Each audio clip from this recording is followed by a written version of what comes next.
नमस्कार, स्वागत है आप सभी का हमारे YouTube प्लेटफॉर्म पर। सबसे पहले आपको नव वर्ष की हार्दिक शुभकामनाएं। आप जिस लक्ष्य के प्रति इतना डेडिकेशन से लगे हुए हैं वो लक्ष्य की प्राप्ति आपको इस साल जरूर हो, ऐसी हमारी शुभकामनाएं पहले से ही हैं आपको और ऐसी हम उम्मीद करते हैं आपसे। तो मेहनत बरकरार रखिए। देखिए, प्रतिस्पर्धा है, ये कंपटीशन का टाइम है। बहुत सारे कॉम्पिटिटर हैं आपके और इसमें सफल वही होगा जो लगातार पूरा डेडिकेशन के साथ कंटिन्यूटी में मेहनत करता रहेगा। ठीक है, तो इसी विचार के साथ हम शुरू करते हैं सीटेट सोशल स्टडीज के अंदर पॉलिटी यानी कि सिविक्स वाला सेगमेंट। तो हमने पिछली क्लासेस में पिछले साल पिछले साल हमने डिस्कस किया है, यानी कि कल तक, और वो हम आपके पॉलिटी के सिलेबस के सीटेट के सिलेबस के अकॉर्डिंग पॉलिटी के जो 12 चैप्टर हैं उसमें से 5 चैप्टर डिस्कस कर चुके हैं हम, कंटेंट पूरा डिटेल में। नोट्स ये आपको दिख रहे हैं, ये एनसीईआरटी के ही नोट्स हैं।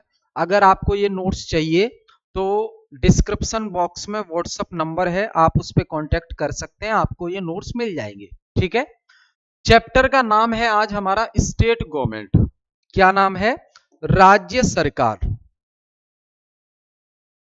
चैप्टर का नाम है राज्य सरकार। राज्य सरकार ये चैप्टर का नाम है। तो हमने शुरुआत में ही देखा था कि जो सरकार होती है भारत में वो 3 स्तर पे काम करती है। कितने स्तर पे? 3 स्तर पे काम करती है। केंद्र सरकार, राज्य सरकार और स्थानीय सरकार। स्थानीय सरकार वाला जो चैप्टर है आपके सीटेट के सिलेबस का, वो हम डिस्कस कर चुके हैं, जिसमें 73वां संविधान संशोधन 1992 और 74वां संविधान संशोधन 1992 ये आते हैं। और जो पार्ट 9 है भारतीय संविधान का वो पंचायती राज व्यवस्था से संबंधित है। और पार्ट 9A जो है वो आपका अर्बन लोकल बॉडीज यानी कि municipal corporation, municipalities and municipal panchayat, इनसे संबंधित है। ठीक, सेंट्रल गवर्नमेंट में हम president, prime minister, vice president ये सब पढ़ते हैं, तो वो चैप्टर आएगा आपका। अभी हम पढ़ रहे हैं स्टेट गवर्नमेंट। तो इससे पहले हमने लोकल गवर्नमेंट को पढ़ा है डिटेल में और लाइवलीहुड के बारे में भी पढ़ा है, आजीविका वाला जो चैप्टर है आपका। आज हम पढ़ने वाले हैं स्टेट गवर्नमेंट। शुरू करते हैं। क्या लिखा है आपकी एनसीईआरटी में? सबसे पहले ध्यान दीजिए स्टेट गवर्नमेंट के अंदर आता क्या क्या है। तो राज्य सरकार के अंदर सबसे पहले तो आपको मुख्यमंत्री पढ़ना है। मुख्यमंत्री, मुख्यमंत्री के बारे में, और राज्यपाल भी इसी का हिस्सा होता है। राज्यपाल भी इसी का हिस्सा होता है। ठीक है, और यहाँ पे विधायक के बारे में भी आप पढ़ेंगे, क्योंकि विधानसभा का जो चुनाव होता है उसके सदस्यों को विधायक कहते हैं।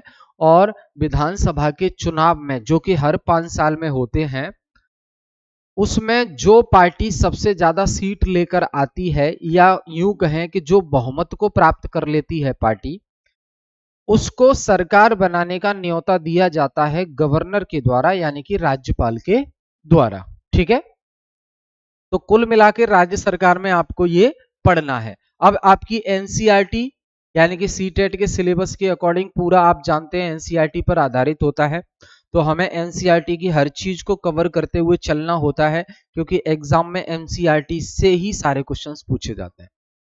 अब आपकी एनसीईआरटी क्या कह रही है? तो पहला हेडिंग है इसमें, how the state government works.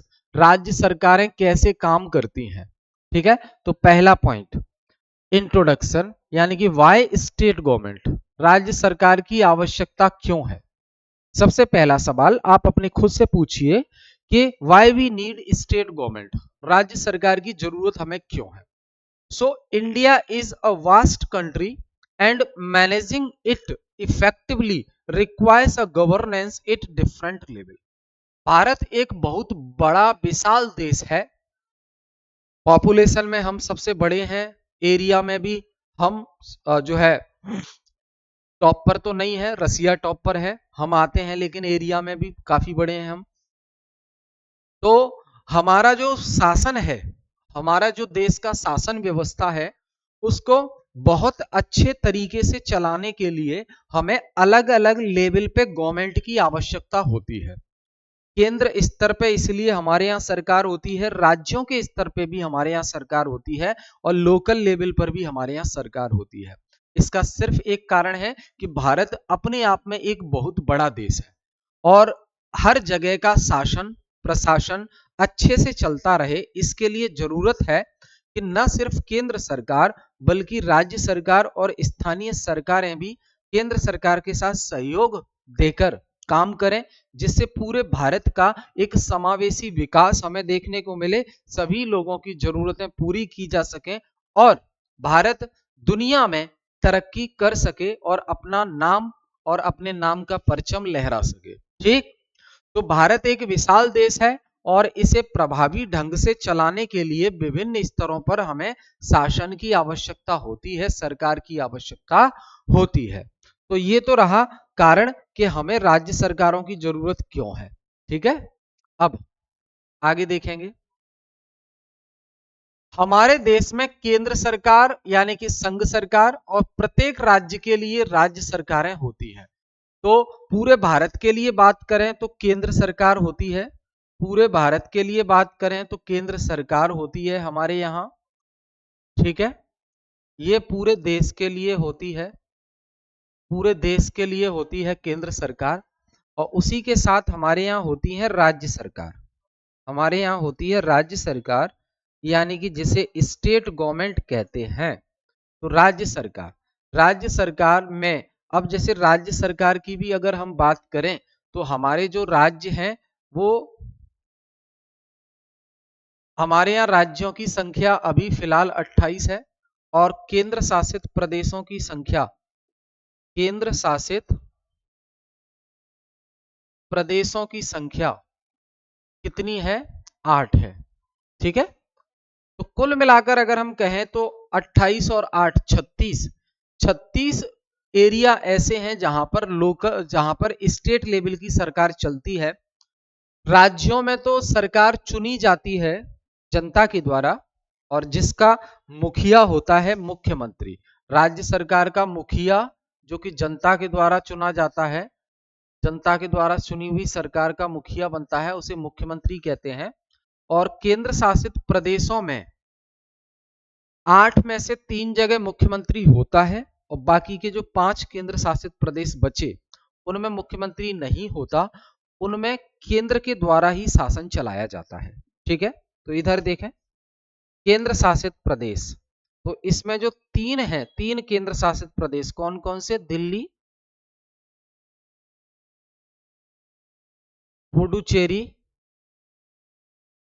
Puducherry और अभी फिलहाल जम्मू एंड कश्मीर। तो ये 3 राज्य ऐसे हैं जहां पर मुख्यमंत्री है केंद्र शासित प्रदेश। बाकी के जो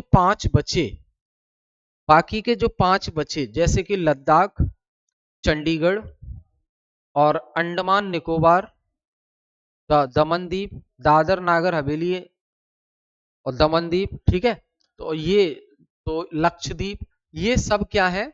केंद्र शासित प्रदेश हैं जहां पर मुख्यमंत्री नहीं होता, केंद्र सरकार के द्वारा यहां पर शासन किया जाता है और जो शासन करता है उस व्यक्ति को कहते हैं हम यहाँ पे उपराज्यपाल। क्या कहते हैं? उपराज्यपाल। इंग्लिश में कहेंगे lieutenant governor, LG, lieutenant governor. समझ गए मेरी बात? प्रशासन कैसे चल रहा है देश में? केंद्र सरकार पर राष्ट्रपति होता है नॉमिनल हेड और वास्तविक हेड होता है प्रधानमंत्री, जो कि लोकसभा के चुनाव से तय होता है कि किस पार्टी की सरकार बनेगी। राज्य सरकारों में विधानसभा होती है, राज्य सरकार के अंदर होती है विधानसभा। इस विधानसभा का चुनाव हर 5 साल में होता है, इसी से तय होता है कि किस पार्टी की सरकार बनेगी और मुख्यमंत्री बनेगा। वहीं राज्यों के अलावा केंद्र शासित प्रदेश हैं जहां 8 है केंद्र शासित प्रदेश, उनमें से 3 में विधानसभा है यानी कि मुख्यमंत्री बन जाता है और बाकी के जो 5 हैं वो सीधे केंद्र सरकार के द्वारा शासित प्रदेश होते हैं जहां पर कोई मुख्यमंत्री नहीं होता। केंद्र सरकार अपना एक बंदा एक एजेंट भेजती है वहां पर, उस एजेंट को कहते हैं हम क्या, उपराज्यपाल, लेफ्टिनेंट गवर्नर, या शॉर्ट में कहें एलजी। ठीक है, तो दिल्ली में एलजी होता है, ध्यान रखना। आगे देखें हम, आगे चलते हैं।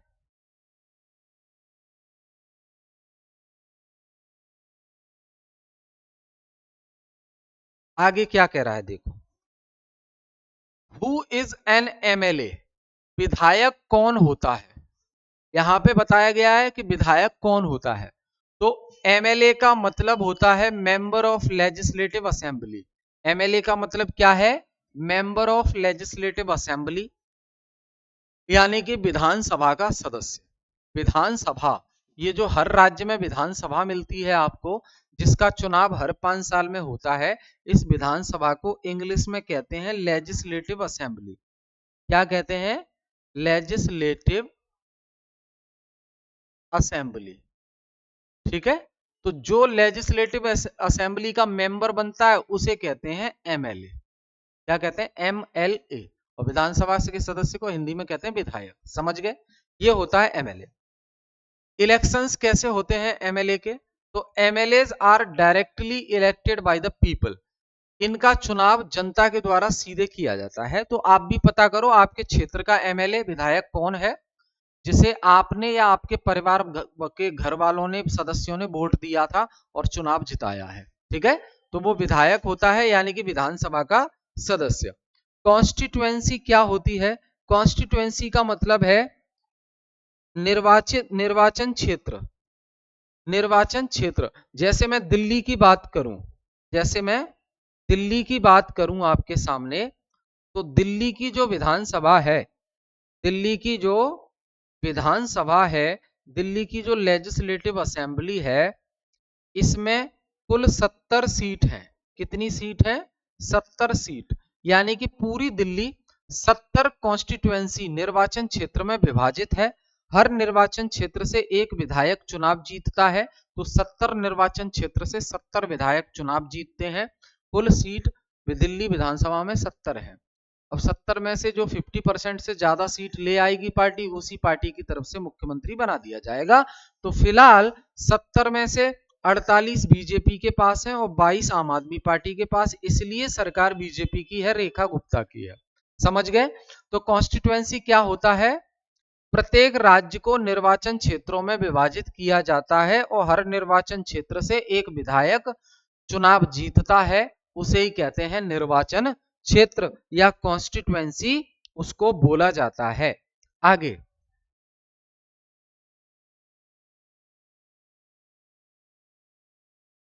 प्रत्येक निर्वाचन क्षेत्र से जनता एक प्रतिनिधि चुनती है जो विधायक बनता है।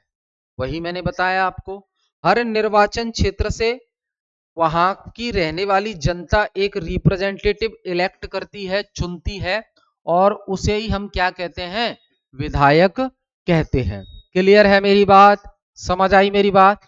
अब बात आती है जी पॉलिटिकल पार्टीज क्या होती हैं। तो राजनीतिक दल क्या होते हैं, तो विधायक किसी राजनीतिक दल से संबंधित होते हैं या निर्दलीय भी हो सकते हैं। तो देखो, हमारे देश में जो पार्टी हैं, और पार्टी मतलब पॉलिटिकल पार्टी, 31 दिसंबर वाली पार्टी नहीं, न्यू ईयर की पार्टी मतलब पॉलिटिकल पार्टी। तो कुछ पार्टी तो हमारे यहाँ राष्ट्रीय स्तर की होती हैं, जिन्हें हम कहते हैं राष्ट्रीय पार्टी। ठीक है, और कुछ होती हैं क्षेत्रीय स्तर की पार्टी, कुछ होती हैं क्षेत्रीय पार्टी, जिनका बोलबाला सिर्फ उस क्षेत्र में होता है, नेशनल लेवल पे नहीं होता। तो राष्ट्रीय स्तर की पार्टी कुल 6 पार्टी हैं हमारे यहाँ, जैसे कि Bharatiya Janata party, Indian national Congress, Samajwadi party, communist party of India, है ना, और ये हाँ, नेशनल पीपल्स पार्टी। तो ये सब क्या है, राष्ट्रीय पार्टी है। और क्षेत्रीय पार्टी में आ जाएंगी हमारी लोकल पार्टी, आम आदमी पार्टी भी राष्ट्रीय पार्टी है। समझ गए, तो पार्टी, पॉलिटिकल पार्टीज क्या होती हैं, तो भाई किसी को अगर विधानसभा का चुनाव लड़ना है विधायक बनने के लिए, तो उसको किसी पार्टी से चुनाव, पार्टी की मेंबरशिप लेनी पड़ेगी, फिर वो पार्टी उसको टिकट देगी कि आप चुनाव लड़ो इस जगह से, फिर वो चुनाव लड़ेगा। एक तो ये तरीका है विधायक बनने का। जितनी भी पार्टीज चल रही हैं उस एरिया में, उनमें से किसी से भी आप पार्टी से टिकट लेकर और चुनाव लड़ सकते हो उस क्षेत्र में। और अगर आप चाहते हैं कि आप किसी भी पार्टी का सपोर्ट नहीं करते और किसी भी पार्टी को ज्वाइन नहीं करना चाहते, लेकिन फिर भी आपके मन में इच्छा है कि मैं विधायक बनूं और जनता के लिए काम करूं, तो आप बिना पार्टी के भी डायरेक्ट चुनाव लड़ सकते हैं। इस चुनाव को कहा जाता है निर्दलीय चुनाव। निर्दलीय का मतलब कोई दल नहीं, दल मतलब पार्टी, निर्दलीय मतलब किसी पार्टी से नहीं हो आप इंडिपेंडेंट स्वतंत्र रूप से चुनाव लड़ रहे हो, इसको हम कहते हैं निर्दलीय उम्मीदवार। जो निर्दलीय उम्मीदवार है उसे कहते हैं निर्दलीय पार्टी से, यानी कि वो किसी भी पार्टी से नहीं होगा। अब भूमिका क्या है, एमएलए की भूमिका क्या है, क्या रोल है एमएलए का? तो भाई विधायक विधानसभा में अपने निर्वाचन क्षेत्र का प्रतिनिधित्व करता है। अब जिस निर्वाचन क्षेत्र से विधायक को चुनकर भेजा है उस क्षेत्र के हित में बात करेगा वो विधानसभा में बैठ के, और ये हमेशा कोशिश करेगा कि जिस क्षेत्र के लोगों ने उसे चुनाव जिताकर भेजा है वो उन लोगों के लिए कुछ अच्छा कर पाए, जिससे अगली बार जब 5 साल बाद चुनाव फिर से हो तो फिर से वो लोग उसे चुनाव में वोट देकर जिताएं और फिर से विधानसभा में भेजें और विधायक बनाएं। समझ गए मेरी बात? चलो, इतनी बात क्लियर है, छोटी सी बात है। आगे,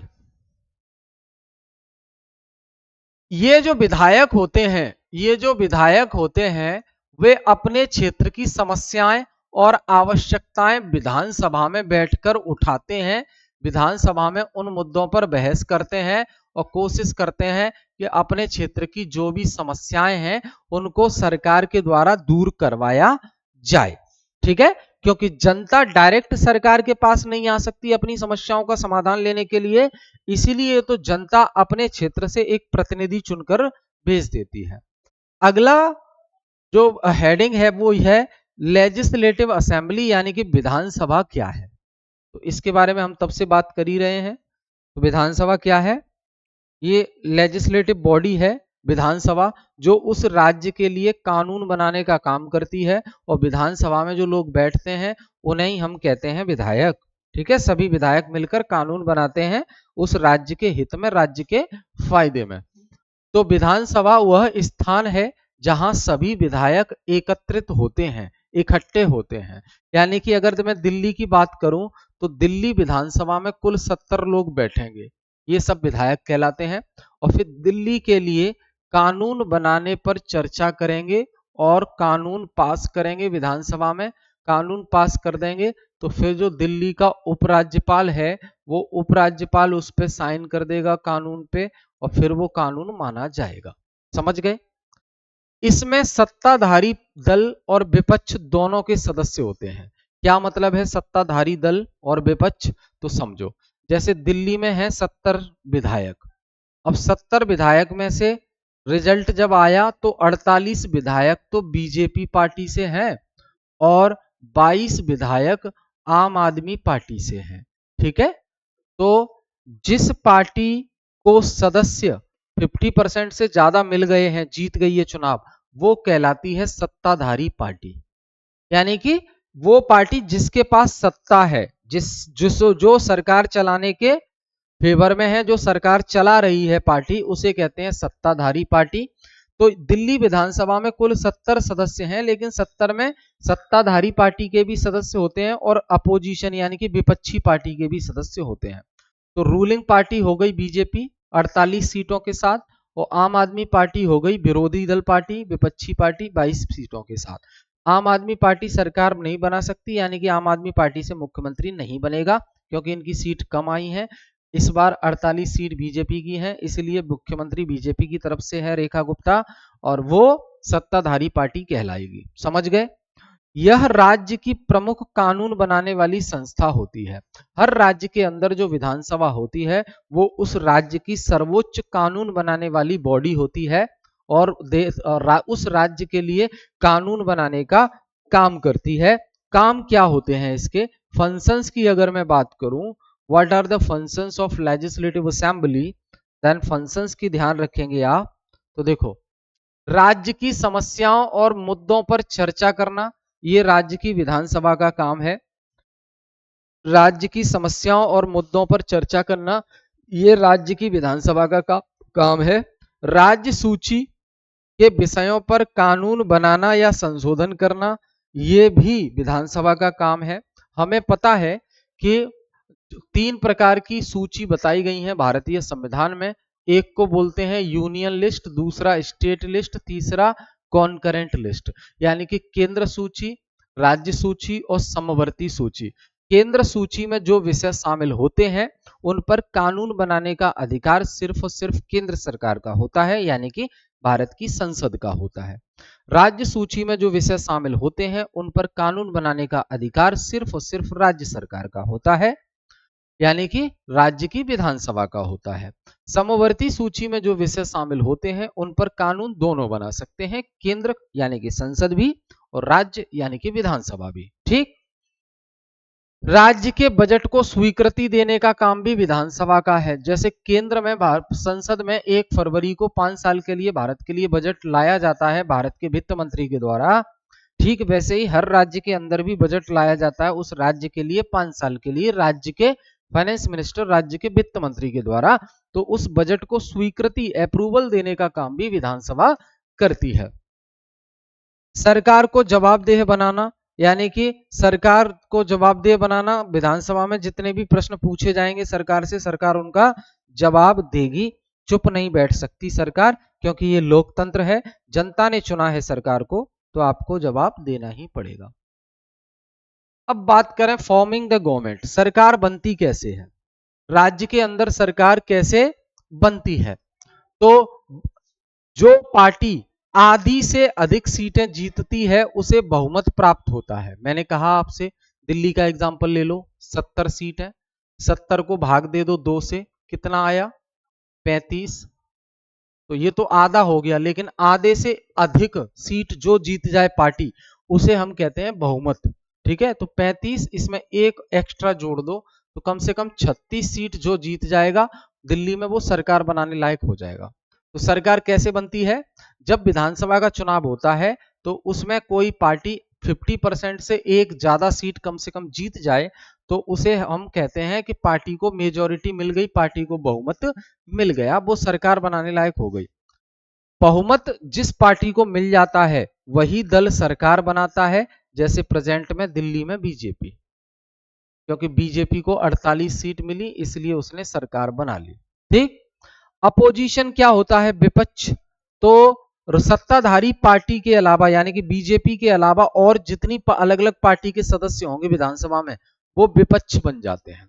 विपक्ष मतलब अपोजिशन, सरकार का विरोध करेंगे, गलत कामों में, अच्छे कामों में सपोर्ट करेंगे। ठीक है, विपक्षी दल।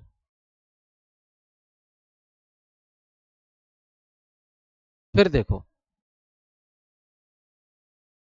सबसे बड़ा विपक्षी दल मुख्य विपक्ष कहलाता है। अब यहां देखो, दिल्ली में विधानसभा में 48 सीटों के साथ बीजेपी, और विपक्ष में सिर्फ एक ही पार्टी है, वो है आम आदमी पार्टी 22 सीटों के साथ। तो वही बड़ी विपक्ष कह लो आप या छोटा विपक्ष कह लो, वही है एक ही। किसी और पार्टी की दिल्ली विधानसभा में सीट नहीं है, सिर्फ बीजेपी और आम आदमी पार्टी की है। तो बीजेपी तो हो गई सत्ताधारी पार्टी, और विपक्ष, विपक्षी दल की मुख्य भूमिका कौन निभाएगा, आम आदमी पार्टी, आप। ठीक। अब बात आती है गठबंधन की सरकार क्या होती है भाई। गठबंधन की सरकार, कोलिशन गवर्नमेंट क्या होती है। तो मान लो देखो, दिल्ली में, सॉरी दिल्ली में तो 2 ही पार्टी हैं। मान लो हमें बहुमत प्राप्त करने के लिए कितना आंकड़ा चाहिए, 50% सीट +1, लेकिन इतनी सीट किसी भी पार्टी की ना आए। मान लो कोई पार्टी बीजेपी है, उसकी भी 2-3 कम रह जाए, तो फिर बीजेपी क्या करेगी, किसी और पार्टी से मिलकर, जिसकी 2-3 सीटें आई हो, उनसे मिलकर उनके विधायक अपने में मिला के और फिर सरकार बना लेगी, उसे कहते हैं गठबंधन की सरकार। तो इसका ताजा ताजा एग्जाम्पल है बिहार विधानसभा के जो चुनाव हुए अभी, बिहार में विधानसभा के अभी चुनाव हुए हैं 2025 में। तो बिहार विधानसभा में जो सरकार चल रही है, जो सरकार चल रही है वो किस किस की मिलकर चल रही है मोस्टली, तो वो बीजेपी और जेडीयू, वो, हाँ हाँ ठीक है, नीतीश कुमार, नीतीश कुमार की जो पार्टी है, ये दोनों मिलकर सरकार चला रहे हैं, तो इसको कहते हैं गठबंधन। क्यों? क्योंकि बिहार में टोटल विधानसभा में 243 सीट है। अब सरकार बनाने के लिए कितनी चाहिए? तो 122। कितनी चाहिए? 122 सीट। अब 122 सीट किसी भी पार्टी की नहीं आई है बिहार में, तो बीजेपी की 80, नीतीश की 80 मान लो, तो ये दोनों मिलकर फिर सरकार चला रहे हैं। इसे कहते हैं गठबंधन की सरकार। अब बात आती है कि गवर्नर क्या होता है। गवर्नर क्या होता है?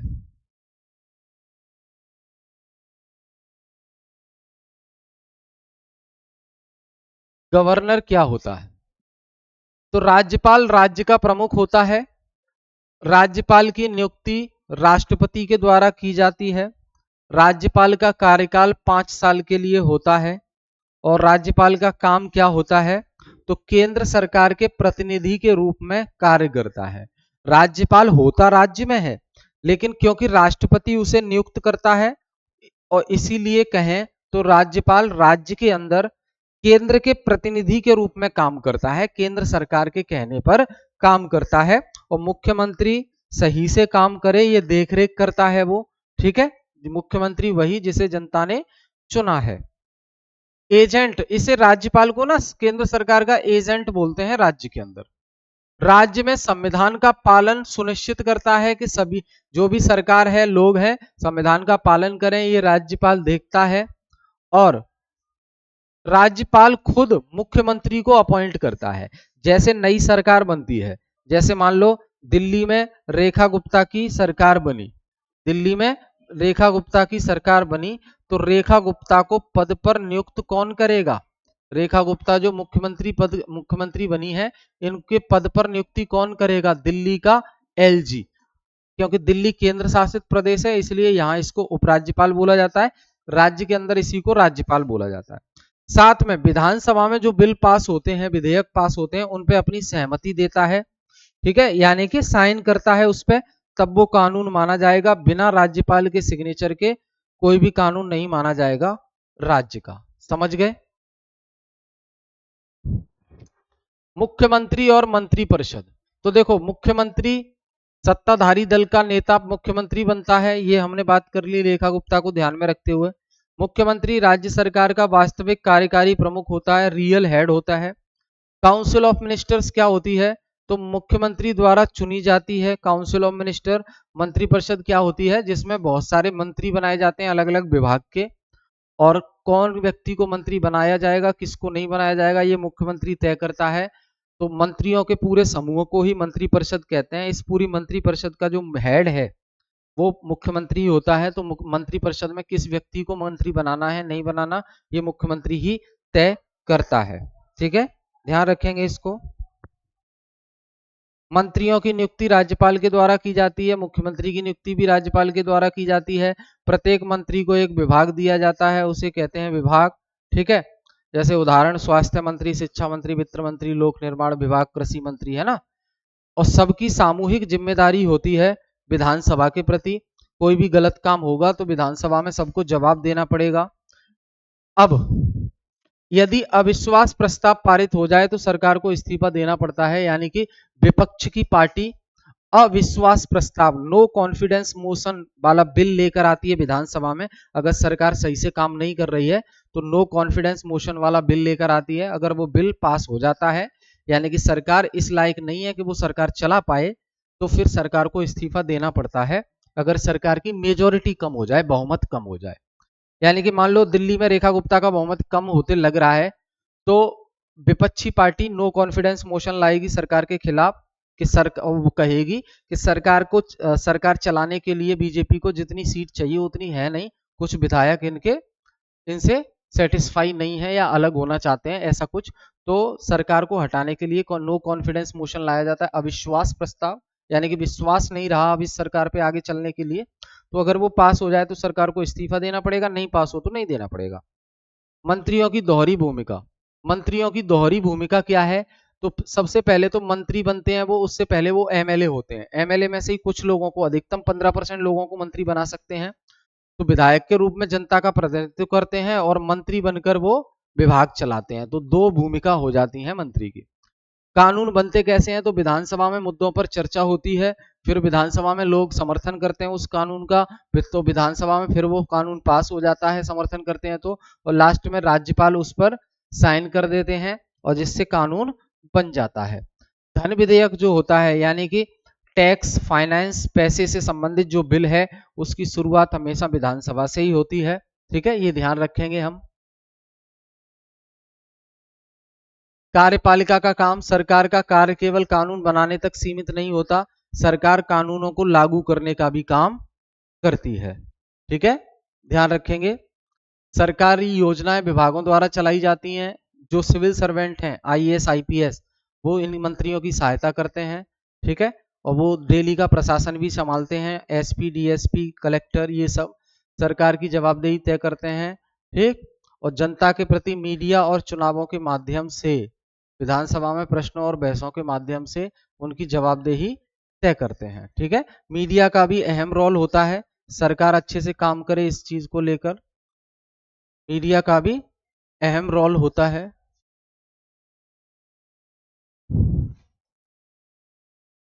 ठीक है, मीडिया भी सरकार से जवाब मांगती है अगर सरकार कुछ गलत करती है, जैसे अरावली पर्वत श्रृंखला को लेकर जो नोटिस आया था तो सरकार के खिलाफ प्रदर्शन देखने को मिला, तो सुप्रीम कोर्ट ने वो वापस ले लिए हैं। ठीक है, ध्यान रखेंगे इसको। तो ये हमने डिस्कस किया, हम फिर मिलेंगे नेक्स्ट क्लास में। क्लास कैसी लगी एक बार कमेंट करके जरूर बताइएगा आप। बहुत बहुत धन्यवाद।